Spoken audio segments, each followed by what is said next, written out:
This show is produced by the Harwood Podcast Network. Hi, I'm Cindy Harris, and we love making this show available to you free of charge. If you'd like to help us keep it that way, make a contribution to our Karma Jar. For more information, go to our website.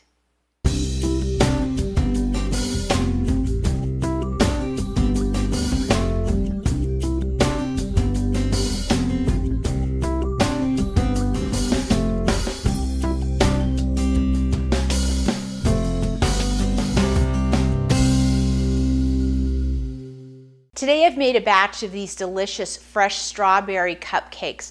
I'd recently got an email from a viewer asking if I would make one, and these turned out so great. They're really fresh and light tasting, no fake strawberry flavor here, and they look just beautiful, especially if you pipe the icing on top. I'm going to start by getting my 12-cup muffin pan. I'm going to be placing some paper liners in each well and then spritzing the top with a little baking spray.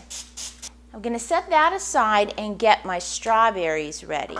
I have a lot of great fresh strawberries that I've washed, and I've drained them on a paper towel.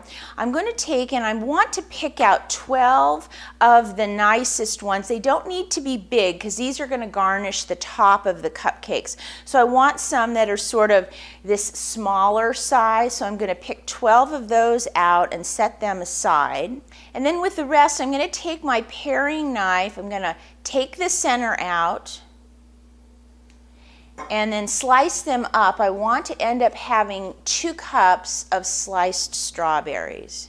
Then once I have my 2 cups of berries, I'm going to place that in a medium-sized bowl along with 2 tablespoons of sugar. So I'm going to take my fork and I'm going to mash them down.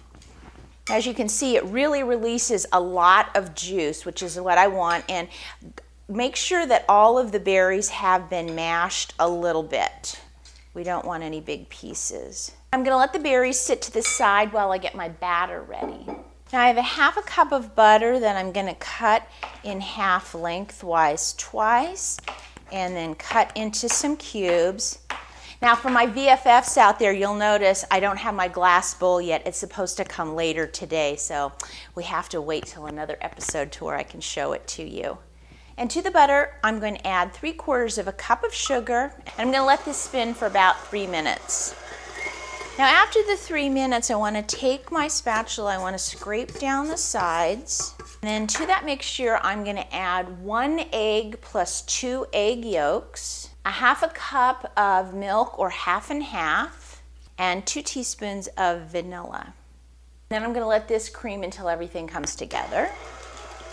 Now let's get our dry ingredients together. So in a small bowl, I have a 1.5 cups of flour, 1.5 teaspoons of baking powder, and do make sure your baking powder is fresh, otherwise the cupcakes won't rise, and 1/4 teaspoon of salt. I'm going to whisk this together, making sure I get that leavening and salt throughout the flour.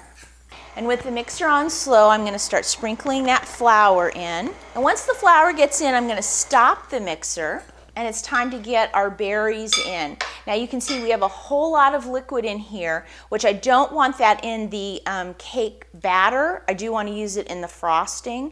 So I'm going to run the fruit through my strainer, because I want these berries to be pretty dry when I put them in. If we add too much liquid to the batter, it's not going to rise properly. So we have to kind of stir that around and get that strawberry juice out. It's like if you've made my pineapple cheesecake, it's much like that. We have to get that juice out of the pineapple because as it cooks, it's going to release just a little bit more anyway. So we want to start with it as dry as possible. There, and that looks good. So I'll take and I'll put these mashed strawberries in the batter. I'll let that spin for about 30 seconds or so. And then I'll want to stop and make sure to scrape down the sides and my beater, because it's really important we get all the flour mixed in and those strawberries get put throughout this batter. I'll just let that spin for another couple of seconds. And you can see the batter's kind of a lightish pink, but you can see the flecks of the real berries throughout, which is perfect. Now do make sure you save this juice. Don't throw it out because we're going to use part of it in our frosting. Now it's time to divide the dough up amongst all 12 of the cupcake wells. Now if you have any drips, you will want to take a paper towel and pick those up. Now I've preheated the oven to 350 degrees and these are going to bake for about 18 minutes, but do check them with a toothpick at the end to make sure that they're baked through. Now while the cupcakes are baking, I wanted to tell you about the latest premium video I've put up. These are my cream puff swans and these are just spectacular to serve and they're really, really fun to make. Now in this cooking lesson video, what I do is I show you how to make not only the cream puff dough, but how you pipe it into swans. I actually give you the template for it as well. Plus, I show you how to make a stabilized whipped cream, a raspberry sauce, and a chocolate sauce. And then I walk you through how you can plate it for this beautiful presentation. So go to our website and check out our premium videos. And also, don't forget to check out Cindy's Kitchen Cookbook. This is a wonderful online resource that I've created for you because I want you to have access to the hundreds and hundreds and hundreds of recipes that I've put out. And I have it so that you can sort it not only by the name of the recipe, but by main ingredient as well. So if you have, for example, a fresh pineapple on hand and you're thinking, what are some things that I can do with it? You would just go to the tab that is the main ingredients and go to where it says pineapple, and I'll have a whole bunch of ideas of what you can do with that pineapple. And when you click on it, it takes you right to the recipe and the video. So it's really, really handy, super fun to use.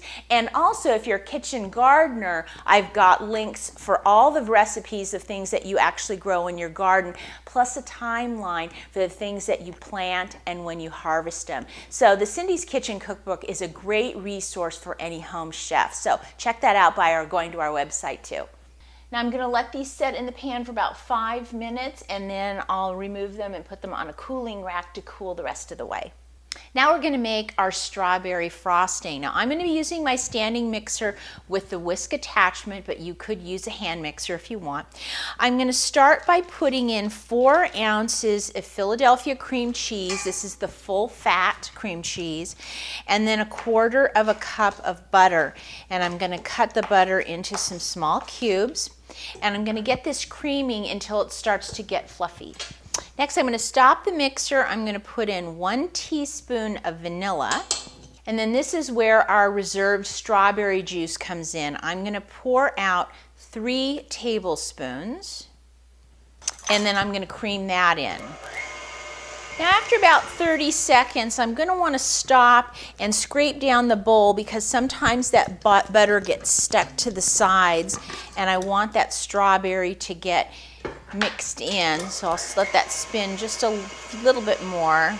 And then once I see that it's all pretty much come together, I have 4 cups of powdered sugar and I'm going to slowly start adding that in. And then once all the powdered sugar is in, I'm going to slowly start inching the speed up. And once I get it to high, I'm just going to let this spin for a couple of minutes until I get a nice volume of frosting and it's really light and fluffy. Now after about 3 minutes, it's looking really fluffy like this, but I'm finding this is a little bit paler than I would like for today. Sometimes it depends on the strawberries, how much red coloring is in it. So I'm just going to take a little bottle of food coloring. I'm just going to put in like 1 drop just to kind of make it a teeny bit more pink. I don't want it red, but just a little bit of color. And you'll see that's a nice soft pink color. That's what I want. And again, I want to scrape down the bowl because sometimes even the food coloring kind of gets flung on the side and we don't want that. Now I put the frosting in a large piping bag with an open star tip on the bottom.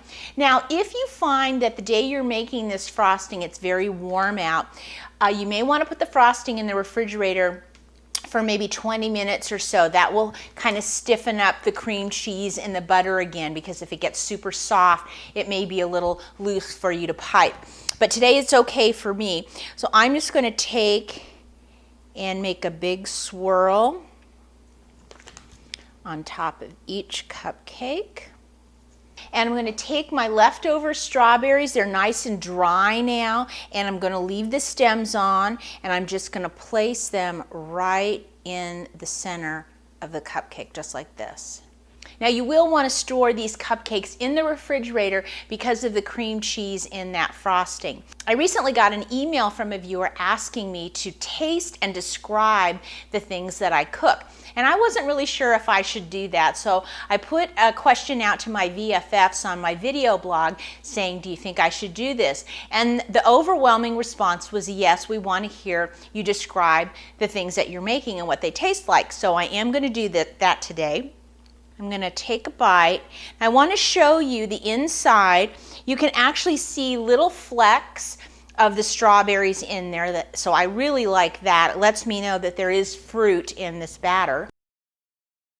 I like that the frosting is just a subtle pink color. It's not overwhelmingly red with a lot of fake food coloring in it, just one little drop.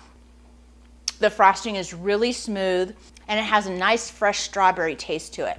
If you'd like to try these strawberry cupcakes at home, just go to our website and go to the Cupcake show notes, and I'll have the recipe there for you. And if you do make them, please send me a photo so I can send you the cupcake badge. Don't forget to join us on Facebook. That's where I post my video blogs. And as always, if you have any questions or ideas for me, please send me an email. I'll see you next time.